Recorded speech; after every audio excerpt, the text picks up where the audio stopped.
Good morning, dear students. You are with Rishi sir in online classes. So today we will study about social and political life in civics chapter 20, and we will learn today why democracy. So pay your attention. What does democracy mean? This is our first heading. We will learn about what does democracy mean. Means democracy का मतलब क्या है हम इस paragraph में देखेंगे. ठीक है. The term democracy is derived from two Greek word demos. इसका मतलब मीनिंग पीपल. डेमोस का मतलब होगा पीपल. ओके, मतलब लोग. And kratos. Kratos means rule of government. Kratos का मतलब है रूल ऑफ गवर्नमेंट, मतलब सरकार का शासन.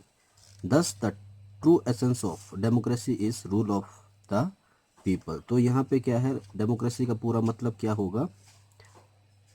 रूल ऑफ द पीपल मतलब लोगों का शासन, और देयर रिप्रेजेंटेटिव्स मतलब या तो लोगों का शासन और या उनके द्वारा चुने गए प्रतिनिधियों का शासन. So this is the true essence of democracy. Okay, in democracy people have the power to elect their leader. और लोकतंत्र में क्या है, लोगों को अपने लीडरों को चुनने का पूरा अधिकार है. सो अब्राहम लिंकन ने क्या कहा है लोकतंत्र के बारे में हम जानेंगे. The famous US president, okay, the famous US president had aptly described democracy as a government of the people. तो यहाँ पे अब्राहम लिंकन ने क्या कहा है डेमोक्रेसी के बारे में?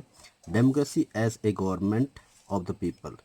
ठीक है, लोकतंत्र क्या है? लोगों का एक शासन है, लोगों का सरकार है, और जो बाय द पीपल लोगों के द्वारा है, and for the people means लोगों के लिए. मतलब लोकतंत्र क्या है? लोगों का शासन लोगों के द्वारा और लोगों के ही लिए है. सो ये अब्राहम लिंकन ने एक डेफिनेशन लोकतंत्र के बारे में बताया है, जो वह बहुत ही एग्जाम पॉइंट ऑफ व्यू से बहुत ही इंपॉर्टेंट है, जो काफ़ी बार पूछा भी गया है. Okay dear students, so this was the word meaning of democracy. So next we have principle of democracy. अब हम लोकतंत्र के सिद्धांत देखेंगे. ठीक है, कुछ बातें बहुत ही नोट करने वाली चीज़ें हैं इसमें, जो मैंने कुछ इम्पोर्टेंट प्रिंसिपल्स यहाँ पे नोट कर रखे हैं आपके लिए, जो आपको जानना है और लर्न भी करना है. Democracy stand for the following principles such as people are powerful, they elect their government. लोग क्या है, लोकतंत्र में हम देखेंगे तो लोग बहुत ही शक्तिशाली होते हैं, क्योंकि सरकार भी क्या है, किनके द्वारा चुना जाता है? लोगों के द्वारा चुना ही जाता है. दे इलेक्ट देयर गवर्नमेंट, क्योंकि लोग यहाँ पे सरकार चुनती है अपनी, एंड उसको नियंत्रण भी करती है. कंट्रोल इट मीन्स नियंत्रण करती है, and remove it from power, और वो चाहे तो उसको शक्ति से हटा भी सकती है इलेक्शन के द्वारा. ठीक है, नेक्स्ट है elections are held at periodic interval. और यहाँ बताया चुनाव क्या है, यहाँ पे एक इंटरवल. पीरियोडिक मतलब क्या है, हम एक पीरियड के अनुसार यहाँ पे इलेक्शन किया जाता है और कुछ समय के बाद क्या है, फिर एक बार फिर से चुनाव होते हैं. ठीक है, यानी कि कुछ समय बाद. पीरियोडिक मतलब एक पीरियड के बाद. ठीक है, जैसे 4 साल का पीरियड, 5 साल का period.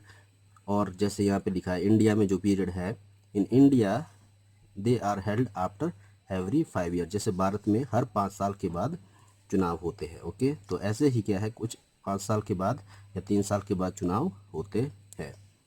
More than one political party contest election. तो जब भी चुनाव होते हैं, सिर्फ उसमें एक ही नहीं बल्कि एक से ज़्यादा राजनीतिक दल क्या है, भाग लेते हैं.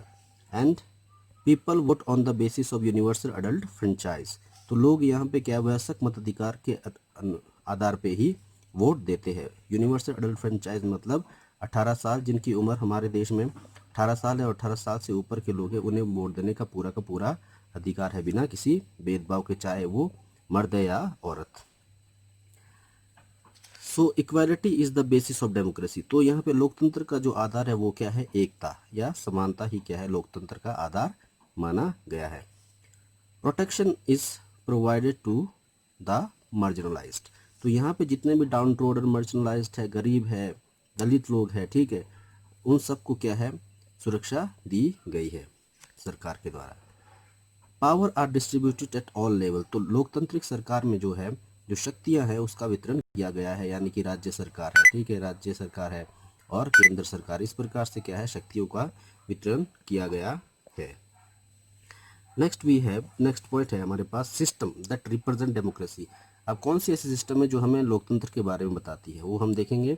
A democratic government works through a system of voting. जो लोकतांत्रिक सरकार है वो वोटिंग के आधार पर कार्य करती है, ठीक है, वोटिंग प्रणाली के अनुसार ही क्या करती है, अपनी कार्य करते हैं। फ्रेंचाइज मतलब वयस्क मताधिकार हम देखेंगे, जहाँ पे वोट देने का अधिकार दिया गया है लोगों को। Franchise, every democratic country has a fixed voting age. हर एक देश में क्या है वोट देने का सबको क्या है एक फिक्स्ड एज निर्धारित किया गया है, ठीक है। इन रिप्रेजेंटेटिव डेमोक्रेसी और citizens who have reached the voting age are allowed to vote in elections and to choose representative who will form the government. और यहाँ पे क्या है लोकतांत्रिक प्रतिनिधित्व लोकतंत्र में हम देखेंगे यहाँ पे जो सिटीजन्स है, नागरिक है, वो जब क्या है अपने एज में पहुंच जाता है, who have reached the voting age, जो क्या है वोट देने की एज में जब पहुंच जाता है, जैसे 18 साल है मान लो, जब किसी की उम्र 18 साल हो जाती है, are allowed to vote in election, तो उन्हें चुनाव में वोट देने का अधिकार है और अपने प्रतिनिधि को चुनने का और उनके द्वारा सरकार बनाने का पूरा अधिकार दिया गया है, ठीक है। And in India the voting age, जैसे भारत में बताया गया है वोटिंग एज कितना है 18 साल, and there is universal adult franchise, मतलब 18 साल है वहाँ पे क्या है हमारे देश में यूनिवर्सल अडल्ट फ्रेंचाइज है, वयस्क मताधिकार है, जिसके आधार पे क्या है चाहे वो कोई मर्द है चाहे औरत है, जिसकी उम्र 18 साल और 18 साल से ऊपर है, वो बिना किसी भेदभाव के, चाहे अमीर है, गरीब है, गोरा है, काला है, चाहे किसी भी वर्ग का है, उन्हें वोट देने का अधिकार दिया गया है। Okay, so this was what the franchise. So next heading is political parties. हम राजनीतिक दल में देखेंगे। A political party is an organisation. Political party is an organisation of people who have similar views on the political view. अब लोग जो यहाँ पे राजनीतिक दल क्या है वो एक लोगों का संगठन है जिसमें क्या है राजनीतिक मुद्दों के ऊपर सबका ऑलमोस्ट ऑल एक ही विचार, एक जैसा सिमिलर विचार होता है, ठीक है, जो हम अभी देखेंगे किस प्रकार से। Every parties aim is to contest and win election. अब यहाँ पे राजनीतिक पार्टी जो राजनीतिक दल है, हर एक दल जो होते हैं उनका मुख्य जो उद्देश्य होता है, उनका क्या उद्देश्य होता है कि उनको चुनाव में भाग लेना है और वो चुनाव को जीतना है, यही उनका मुख्य उद्देश्य होता है, ठीक है। एंड फॉर्म द गवर्नमेंट, और फिर क्या सरकार बनाने का मुख्य उद्देश्य होता है। And in India there are many political parties. तो भारत में क्या है यहाँ पे कई पॉलिटिकल पार्टीज है, ठीक है, बहुत से राजनीतिक दल है और राजनीतिक दलों का होना भी बहुत ही अनिवार्य है। If any party wins more than half the seat in the legislature, अगर मान लो विधायिका में अगर एक पार्टी क्या आधे से ज़्यादा सीट उसमें वो क्या नियंत्रण कर लेता है या उसको मिल जाती है, आधे से ज़्यादा सीट अगर वो जीत जाता है, it can form the government, तो वो क्या अपनी सरकार बना सकता है, ठीक है। Without sharing power with any other party, तो क्या है उसको अगर मान लो आधे से ज़्यादा सीट उसमें अगर उसको जीत प्राप्त हो जाता है तो उसको किसी भी के साथ अपनी शक्तियों को बांटना नहीं होता है, वो अपनी सरकार खुद बना सकता है। And the party that forms the government is called ruling party, और जो राजनीतिक दल जो सरकार बनाती है उसे हम क्या कहते हैं, रूलिंग पार्टी। जैसे कि आज के समय में कौन सी पार्टी हम देखते हैं, जनता पार्टी है ना, मोदी की सरकार। तो इसमें देखा हमने मोदी ने भी क्या है यहाँ पे हाफ से भी ज़्यादा क्या है यहाँ पे सीट प्राप्त की थी, इसीलिए क्या है वो जीत गया है ना। तो आज क्या है सरकार किसकी है, मोदी सरकार की है, जनता पार्टी की। So coalition government, what is the coalition government, तो इसके बारे में देखेंगे।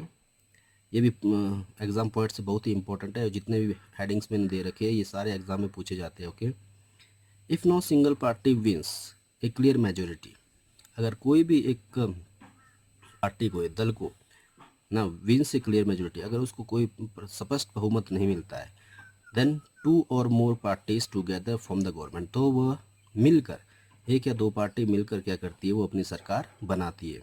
तो इस प्रकार की सरकार जब वो मिलकर बनाती है तो इस प्रकार की सरकार को क्या है, कॉलिशन गवर्नमेंट कहते हैं। So this type of government is called coalition government. Okay, so इस बात को ध्यान में रखना।